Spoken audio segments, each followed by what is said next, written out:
Hablaremos hoy acerca de unas curiosidades sobre la vida de Nikolai Gogol, algunas excentricidades que han sido reveladas por otro gigantesco escritor como Vladimir Nabokov.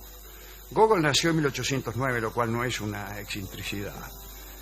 Nació en Mirgorod, en la provincia de Poltava, allá por donde Judas perdió el poncho. Sus padres eran cosacos y, según dice Nabokov, no era un niño atractivo. Andaba siempre con las manos sucias, los rizos grasientos y pus que le supuraba de las orejas. Es curioso que la pus que supura de las orejas venga a formar parte de la descripción de un individuo. Quiere decir que no sería pus contingente, sino esencial. Sigue diciendo Nabokov en el mismo tono que se hartaba de comer caramelos pegajosos, Gogol. Sus compañeros de escuela procuraban no tocar los libros que él había utilizado, ni acercársele, justamente para evitar tomar contacto con la pringue y la cochambre. Cuando terminó sus estudios en Nizhyn, en Ucrania, Gogol viajó a San Petersburgo para buscar trabajo. Bueno, en el viaje se había congelado, se agarró un resfrío terrible, pero no literalmente, sino, mejor dicho, no metafóricamente. Literalmente, se había congelado la nariz. Tuvo congelamiento de nariz. Es que parece que Gogol tenía una nariz muy larga. Una de sus bromas predilectas consistía en cubrirse la nariz con el labio inferior. ¿Cómo me gustaría tener esa habilidad para aumentar mi seducción? Hay un cuento de Gogol que se llama La nariz, ¿no? Y allí hay un funcionario que descubre que ha desaparecido su nariz. Y la nariz toma vida independiente y anda paseándose en carruaje. Es un cuento estupendo de Gogol, ¿eh? Gogol, bueno, admiraba muchísimo a Pushkin y cuando llegó a San Petersburgo lo primero que hizo fue ir a visitarlo.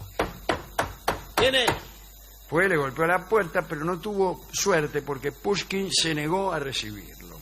Es lo que me pasa a mí con todo el mundo. Según el ayudante que lo atendió, el maestro estaba muy concentrado en ese instante. Gogol preguntó entusiasmado si se dedicaba a escribir una nueva obra y se le respondió que no, que estaba jugando a la baraja y que jamás podía interrumpírselo en esas circunstancias, aunque sí cuando escribía. Y Gogol se retiró un poquito desmoralizado. En San Petersburgo empezó a escribir. Lo primero que publicó fueron unos poemas que no le gustaron a los críticos. Fue tal el escarnio que Gogol compró todos los ejemplares y los destruyó. Fue también funcionario Gogol y consiguió pertenecer a un círculo literario. Y ahí es donde finalmente conoció a Pushkin y accedió a un puesto de profesor de historia. En 1831 escribió su primer libro de historias ucranianas. Se llamó Noches en una hacienda de Dikanka. Y esta vez le fue bien. Puede decirse que a los 22 años ya era famoso y extraño además, ¿no? Cuenta Nabokov que Gogol parecía estar desconectado de la realidad. A veces aparentaba ser tímido y retraído y otras veces desmesuradamente engreído. Puede ser que heredara algo de la locura de su madre, que parece que pasaba buena parte del tiempo en un estado de sueño enfermizo. Y Gogol también era propenso a largos ataques de aburrimiento, estados de estupefacción y somnolencia, durante los cuales era incapaz de actuar.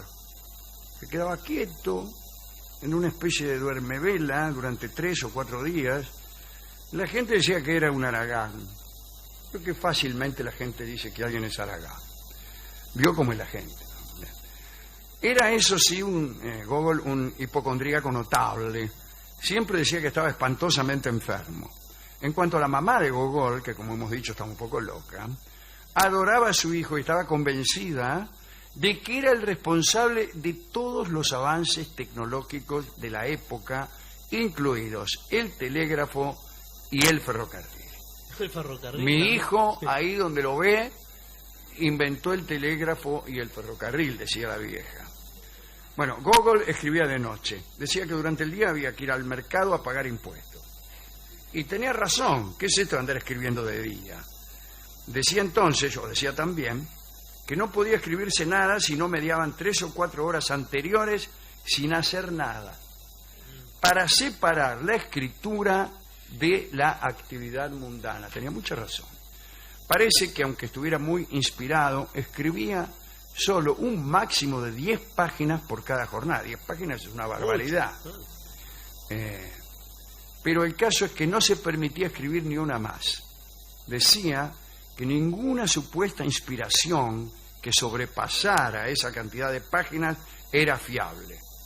Así que condensaba una jornada inspirada en 10 páginas y nada más. Después, al día siguiente, releía. Y creo que hacía muy bien, porque hay que desconfiar de las jornadas inspiradas. ¿Acaso lo que uno cree inspiración no es más que una especie de autocomplacencia, muchas veces hija de la caña quemada ley? En 1835 escribió Mirgorod y allí incluyó el relato Taras Bulba, que fue ampliado en 1842 para convertirse en una novela. También en 1835 trabajó en El Inspector Gubernamental. Creo que es El Inspector, ¿no ha visto? Lo de gubernamental. Todos le agregan en la película de Danny Kaye de 1949, es una película genial verdaderamente. Se llama El Inspector General. Y otros le ponen el inspector del gobierno, qué sé yo. Yo siempre creí, es el inspector. Bueno, aquella historia, los habitantes de una ciudad confunden al protagonista, un viajero, con el inspector que estaban esperando. Y le ofrecen todo tipo de regalos para que pase por alto las irregularidades que cometían. Una sátira estupenda a este régimen de autoridades y jerarquías, ¿no? Poco después murió Pushkin y Gogol quedó destrozado. Dijo que él también había muerto. Y entró en una de sus somnolencias que le duraron un mes. Pero salió, viajó a Roma y vivió muchos años. Y empezó a escribir Almas Muertas, ¿no? La historia de Pavel Chichikov, un estafador que iba de un lugar a otro comprando títulos de propiedad de los sirvientes que aparecían en los censos, pero que habían muerto hacía poquito, ¿no? Y esas eran las almas muertas. Y con esas propiedades como aval, Chichikov planeaba conseguir un crédito para una propiedad con almas vivas. Bueno, claro. Después escribió el Sobre Todo, el Capote también le llaman, ¿no? Gogol empezó a escribir la continuación de Almas Muertas, porque Almas Muertas parecía como la primera parte de una obra más amplia. Después empezó a escribir la continuación, pero le agarró como un ataque de locura y tiró el manuscrito al fuego, De Roma fue en peregrinación a Tierra Santa y regresó a Rusia en un estado de profunda melancolía. Se entregó a la influencia de su sacerdote, que lo convenció de que su obra era pecaminosa. Entonces destruyó en el fuego todavía más obra de la que actualmente se conoce, todo por ese maravilloso sacerdote, ¿no? Algún día habría que hacer una especie de relevamiento de la influencia que en ese sentido ha tenido el sacerdocio en la literatura. Gogol era un hombre casto, se creía insignificante y se condenó a admirar a las mujeres desde lejos. Quiso solucionar este problema en los últimos años de su vida y le propuso matrimonio a una joven condesa.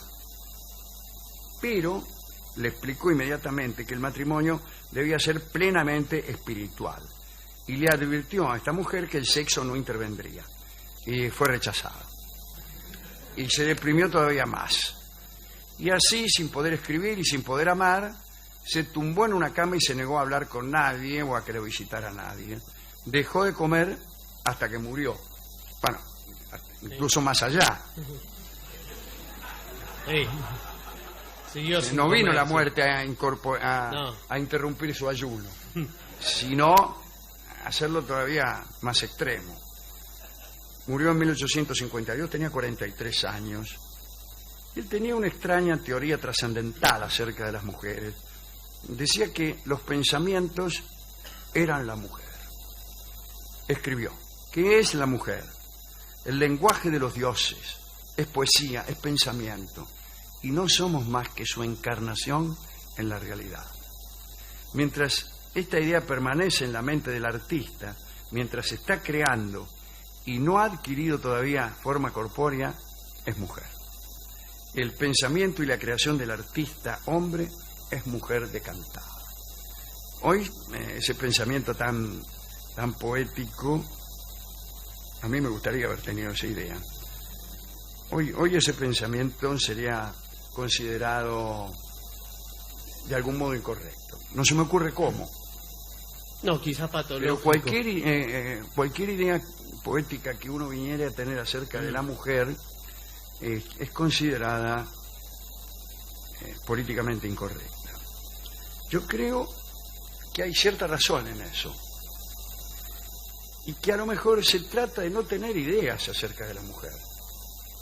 Cuando uno tiene ideas acerca de algo y cree que es necesario estar en un continuo estado de definición de la mujer, es que de algún modo está discriminando. Si es que hay que decir algo de la mujer, si es que hay que atribuirle un día, si es que hay que diferenciarla del hombre, aunque más no sea del modo más poético, es que uno la está discriminando. Yo no sé si estoy de acuerdo con eso, pero creo que soy realista al decirlo. Así que creo que conviene poner en orden nuestras ideas. Yo estoy totalmente de acuerdo con eso.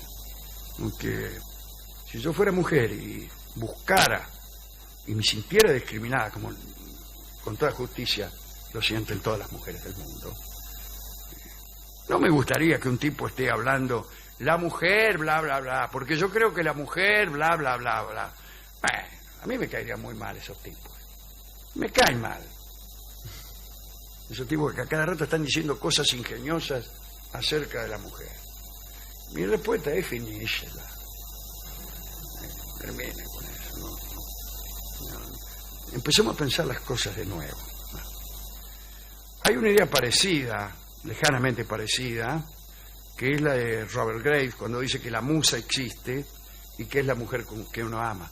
Pero ese no es un pensamiento acerca de la mujer, es un pensamiento acerca del amor. Bien. Nabokov dice algunas otras cosas de Gogol, pero la verdad es que Nabokov, que ha sido un escritor tan complejo, tiene unos libros sobre crítica literaria, incluso él fue profesor de literatura en Estados Unidos, y él, como hemos dicho aquí muchas veces, desconocía las formas actuales de la crítica literaria y de la enseñanza de las estructuras, ¿no? Así que no estoy hablando de semiótica ni nada, no había eso, no conoció él esos pensamientos. Entonces se limita a contar los argumentos, ¿no? Y a relacionarlos con aspectos históricos de la vida de los escritores, que sí son interesantes, ¿no? Y aquí hemos sacado esto de Gogol, y después lanza juicios tales como Gogol, una de las cumbres del realismo en la literatura rusa, etcétera. Bueno. Pero no manejó nunca las formas más avanzadas de la crítica literaria. Dedicamos esta charla a Vladimir Nabokov, que él contaba de sí mismo y no sabía cuándo era el cumpleaños. Él había nacido en Rusia, donde el calendario juliano se prolongó hasta bien entrado este siglo, el siglo anterior, hasta bien entrado el siglo XX. Y entonces cumpleaños un día, pero en todo el resto del mundo era otro día.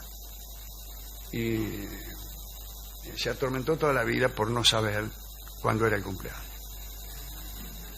Yo he compartido esa tribulación porque yo nací un día y me anotaron otro. Y nunca sé cuándo festejar mi cumpleaños. Y esto me pone en la misma angustia de Nabokov. Una angustia porquería que no sirve para nada. Celébrelo cuando cambia los calzoncillos, festeja el cumpleaños. Así es. Bueno, también me gustaría dedicarlo a aquella condesita que salió corriendo cuando Gogol le avisó que el casamiento no iba a incluir ningún acto venéreo, ¿no? Ah, Pobre.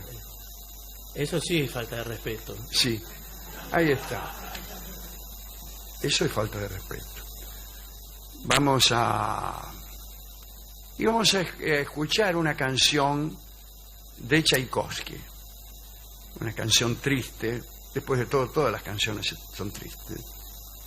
Pero no encontramos la versión que buscábamos. Y entonces vamos a escuchar un tema folclórico. Ah, bueno, está bien. Pero ¿y cómo relacionamos esto?